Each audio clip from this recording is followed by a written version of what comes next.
बहुआयामी व्यक्तित्व के धनी प्रवीण कुमार केसरी, जो लेखक हैं, कवि हैं, गीतकार हैं और अधिवक्ता भी हैं। उनकी हास्य व्यंग रचना तनख्वाह बेइज्जत, ऊपरी कमाई, सर्वशक्तिमान प्रस्तुत है। ये कोई साधारण हास्य व्यंग नहीं, बल्कि सत्य पर सोच का हथौड़ा है। अचानक आप खुद को सोच के समुंदर में डुबकी लगाते पाएंगे। हैरत होगी, पर यही तो टॉनिक है जो सुधार की राह पर धकेलता है। हाँ, ये राह आसान नहीं, पथरीली जमीन पर चलना है। मगर चिंता मत कीजिए, इसमें इतनी मसालेदार हंसी है कि चोट भी गुदगुदी लगेगी। इसलिए व्यंग को व्यंग की नजर से ही सुनिए, समझिए और आत्मसात कीजिए, तभी इसका असली मजा आएगा। पिता ने जिंदगी भर अपनी छोटी सी दुकान पर आलू प्याज तौलते तौलते ये गहरी आध्यात्मिक सच्चाई समझ ली थी कि दुकानदारी में जितना तौल में काटा जाता है, उतना फायदा कभी नहीं होता। ऊपर से ग्राहक भी रोज ये एहसास कराते रहते थे कि भैया थोड़ा और डाल दो, और जिंदगी भर का हिसाब यही थोड़ा और बनता गया। इसीलिए वे अपने बेटे को समझाते, बेटा धंधे में ना तो इज्जत है ना इमारत। सुबह से शाम तक तराजू हिलाते रहो, फिर भी गिनती में घाटा ही मिलेगा। और बड़ा धंधा करना तुम्हारे बस का नहीं, वो बड़े लोग करते हैं जिनके पास राजनीतिक आशीर्वाद और बैंक का चमत्कार होता है। अब तुमको नौकरी ही करनी पड़ेगी। बेटा बोला, पापा नौकरी क्यों? वहां तो बॉस गाली देगा, छुट्टी मांगोगे तो फाइल घूमेगी और तनख्वाह उतनी होगी कि ईएमआई देखकर ही दम घुट रहा है। पिता ने बड़े ज्ञान की मुद्रा में कहा, अरे पगले, तनख्वाह तो बस झुनझुना है, असली बाजा तो ऊपरी कमाई है। वहां 2 नंबर का हिसाब बड़ी शान से 1 नंबर की कुर्सी पर बैठकर लिया जाता है। दुकान में चोरी करो तो चोर कहलाओगे, नौकरी में चोरी करो तो सिस्टम का हिस्सा। यही फर्क है बेटे। पुत्र ने सोचा, सच ही तो है। दुकान में गुटखा छुपाकर बेचना अपराध है, मगर दफ्तर में फाइल छुपाकर चलाना प्रोफेशनल स्किल। पुत्र ने वर्षों की पढ़ाई, कोचिंग, नोट्स और बचे खुचे होशियार दोस्तों की मदद से आखिरकार नौकरी पा ही ली। पहले दिन जब वो लौटकर घर आया तो पिता का चेहरा ऐसे चमक रहा था जैसे दुकान में ग्राहक सेल्फी लेकर इंस्टा पे डाल दे।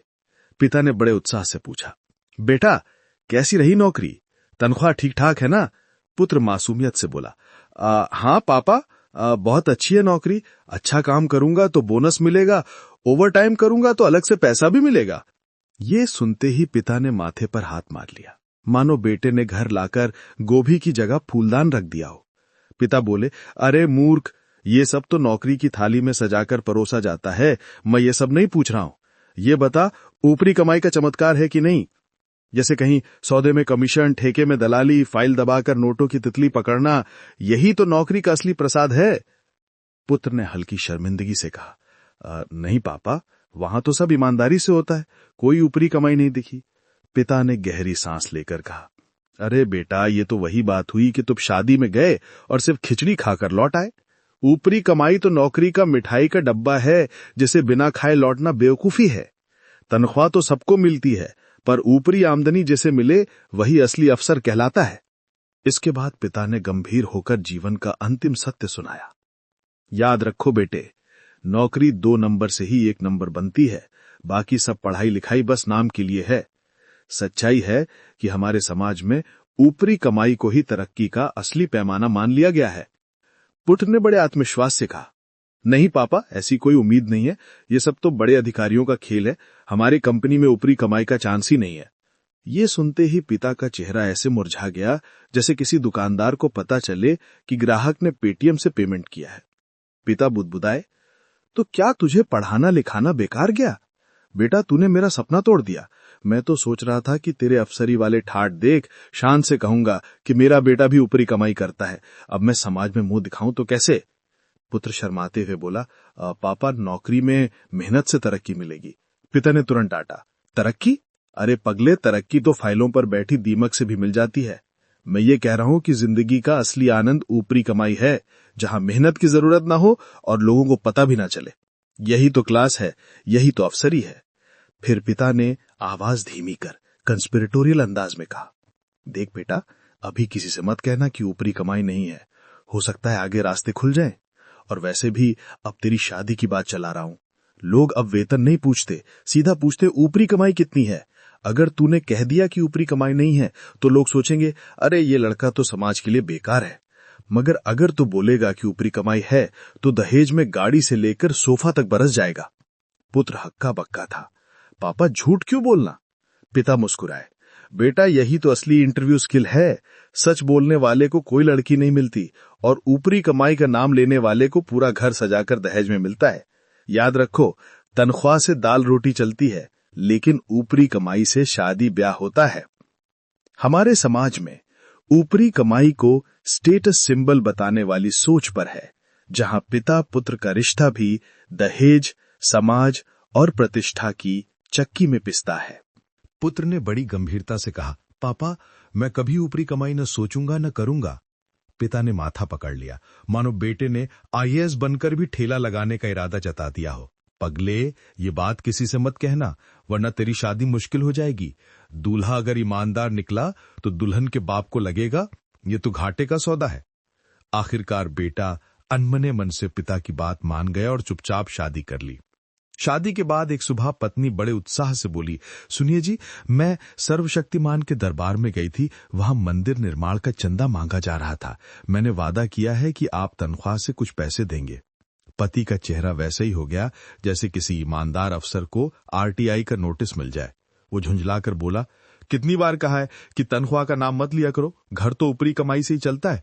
आजकल मीडिया बहुत ताकतवर हो गया है, हर कैमरे के पीछे कोई न कोई स्टिंग ऑपरेशन छुपा रहता है। ऊपरी कमाई करना अब उतना आसान नहीं रहा, और ऊपर से तुम धर्मार्थ काम के लिए पैसे मांगने लगी हो। आज इस दरबार में, कल उस दरबार में। ये सिलसिला बंद करो। पत्नी मासूमियत से बोली, पर जी भगवान को दान करना पुण्य होता है।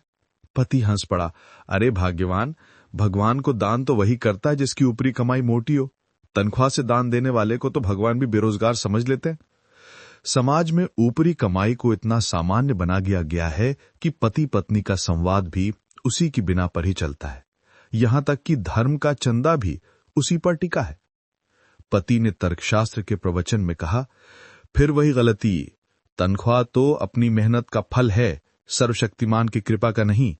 उसकी कृपा से तो बस ऊपरी कमाई होती है, कभी ठेके से, कभी फाइल से, कभी दलाली से। हम मानता हूं आजकल उस पर भी नजर रखी जाने लगी है, कैमरे छुप जाते हैं, रिकॉर्डिंग हो जाती है, खतरा बढ़ गया है। यही कारण है कि ऊपरी कमाई में मंदी आ गई है। पत्नी के चेहरे पर उदासी छा गई, मानो भगवान का चढ़ावा नकली नोटों में निकल आया हो।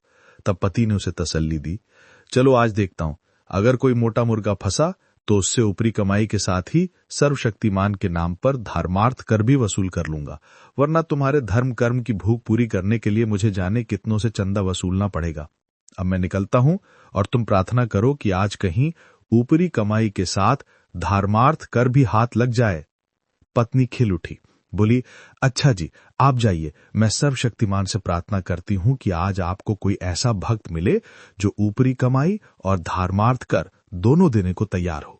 यही है हमारे समाज का कड़वा मीठा व्यंग, जहां एक ओर हम सर्वशक्तिमान के नाम पर मंदिर, मस्जिद, गुरुद्वारे सजाते हैं, तो वहीं दूसरी ओर रोजमर्रा की जिंदगी में ईमानदारी को हास्यास्पद और ऊपरी कमाई को आवश्यक मान लेते हैं। आज हाल ये है कि तनख्वाह को मेहनत और ऊपरी कमाई को आशीर्वाद समझा जाने लगा है, लेकिन असली धर्म वही है जहां मेहनत की कमाई से भी संतोष हो और समाज को सच्चाई का चंदा दिया जाए, न कि रिश्वत का। वरना हम सबकी प्रार्थना भी एक दिन यही होगी कि हे भगवान, आज हमें भी कोई ऊपरी कमाई वाला धर्मार्थ कर देने वाला मिल जाए। ये व्यंग न केवल हंसी दिलाता है बल्कि गहरी चोट करता है कि हम अपनी ईमानदारी को मजाक और बेईमानी को प्रतिष्ठा बना बैठे हैं।